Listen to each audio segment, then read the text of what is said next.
Assalamualaikum warahmatullahi wabarakatuh. Salam sejahtera bagi kita semua. Om Swastiastu, Namo Buddhaya, salam kebajikan. Yang saya hormati Bapak Aditya selaku pengajar bahasa Indonesia dan teman-temanku sekalian yang senantiasa bersyukur dan dirahmati oleh Allah. Semoga Tuhan selalu melimpahkan kebaikan kepada kita semua. Alhamdulillah, pada kesempatan kali ini kita masih dipertemukan dalam keadaan yang baik. Untuk itu, mari kita sama-sama untuk senantiasa bersyukur atas nikmat yang mulia ini. Perkenalkan, nama saya Adelia Sabira dari kelas 11 IPA 2 absen 1. Di sini saya akan berceramah tentang radikalisme di Indonesia. Radikalisme adalah paham atau aliran yang ingin melakukan perubahan pada sistem sosial dan politik dengan menggunakan cara-cara kekerasan atau ekstrim. Biasanya, radikalisme sering dikaitkan dengan terorisme, karena kelompok radikal dapat melakukan cara apapun agar keinginannya tercapai, termasuk meneror pihak yang tidak sepaham dengan mereka. Nah, ciri-ciri orang yang paham radikalisme adalah mereka biasanya memiliki keyakinan yang kuat terhadap tujuan yang ingin mereka lakukan. Misalnya, orang-orang yang paham radikalisme diberi masukan yang berbeda dengan keyakinannya, maka mereka selalu menghiraukannya. Oleh karena itu, mereka beranggapan bahwa semua orang yang berbeda pendapat dengannya dianggap salah. Dan biasanya, penganut radikalisme berani menggunakan cara kekerasan dalam mewujudkan keinginan mereka. Nah, kenapa sih orang bisa menjadi radikal? Alasan yang pertama, seseorang menjadi radikal adalah untuk kepentingan personal. Hal itu bisa menyangkut urusan ideologi maupun finansial. Mereka bisa menjadi radikal karena dipengaruhi oleh faktor lingkungan. Kelompok radikal bisa menyebar dengan luas dengan janji-janji kebutuhan finansial yang tercukupi. Adapun faktor yang lain yang mempengaruhi meningkatnya radikalisme di Indonesia yaitu etika para elit politik yang buruk. Hal itu menyebabkan publik menjadi apatis terhadap demokrasi dan menjadikan radikalisme menjadi jalan alternatif. Indonesia memiliki 3 macam radikalisme. Radikalisme yang pertama yaitu keyakinan radikalisme. Dalam pemahaman radikalisme ini, orang lain yang memiliki keyakinan-keyakinan yang berbeda maka dianggap sebagai orang kafir. Radikalisme yang kedua adalah radikalisme tindakan.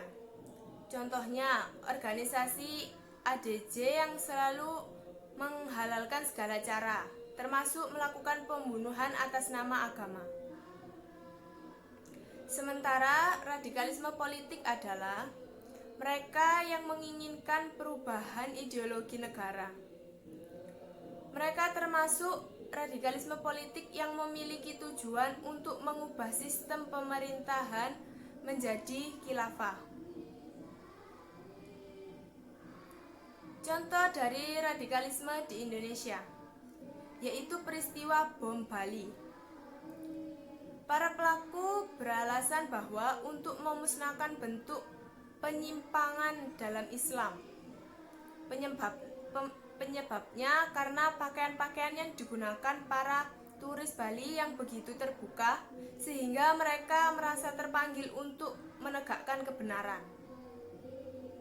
Adapun cara untuk mencegah radikalisme, yang pertama, memperkuat pendidikan kewarganegaraan dengan menanamkan pemahaman yang mendalam terhadap 4 pilar kebangsaan, yaitu Pancasila, UUD 1945, NKRI, dan Bhinneka Tunggal Ika.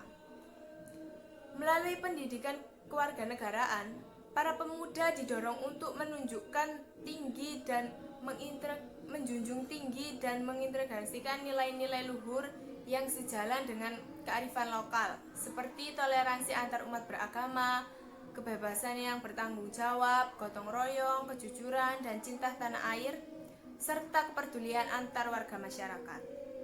Yang kedua, mengarahkan para pemuda pada keberagaman aktivitas yang berkualitas baik di bidang akademis, sosial, keagamaan, seni, budaya maupun olahraga. Kegiatan-kegiatan positif ini akan memacu mereka menjadi pemuda yang berprestasi dan aktif berorganisasi di lingkungannya, sehingga dapat mengantisipasi pemuda dari pengaruh ideologi radikalisme terorisme. Yang ketiga, memberikan pemahaman agama yang damai dan toleran, sehingga pemuda tidak mudah terjebak pada arus ajaran radikalisme. Dalam hal ini, peran guru agama di lingkungan sekolah dan para pemuka agama di masyarakat sangat penting. Pesan-pesan damai dari ajaran agama perlu dikedepankan dalam pelajaran maupun ceramah-ceramah keagamaan. Yang keempat atau yang terakhir, memberikan keteladanan kepada pemuda. Sebab tanpa adanya keteladanan dari para penyelenggara negara, tokoh agama, serta tokoh masyarakat, maka upaya yang dilakukan akan sia-sia.